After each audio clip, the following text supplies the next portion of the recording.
കവടിയാറിലെ OBY എന്ന ദിയ കൃഷ്ണയുടെ സ്ഥാപനത്തിലെ 3 വനിതാ ജീവനക്കാരുടെ ബാങ്ക് അക്കൗണ്ടുകളിലേക്ക് കഴിഞ്ഞ 11 മാസത്തിനിടെ 1000 മുതൽ 60,000 രൂപ വരെയുള്ള നിരക്കിൽ ഡിജിറ്റൽ ഇടപാടുകളിലൂടെ പണം കൈപ്പറ്റിയതിന്റെ രേഖകളാണ് അന്വേഷണ സംഘത്തിന് ലഭിച്ചത്.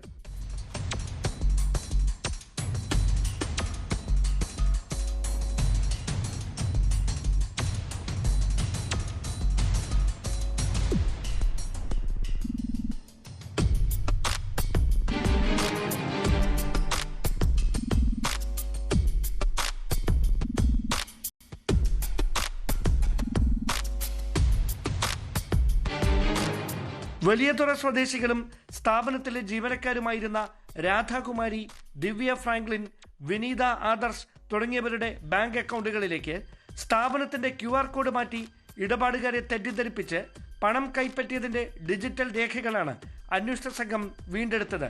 തട്ടിപ്പ് പുറത്തായതിന് പിന്നാലെ വനിതാ ജീവനക്കാരുടെ ബാങ്ക് അക്കൗണ്ടുകളിലേക്ക് അബദ്ധത്തിൽ വൻ തുകകൾ കൈമാറിയ ഉപഭോക്താക്കളും പരാതിയുമായി രംഗത്തെത്തിയിട്ടുണ്ട്.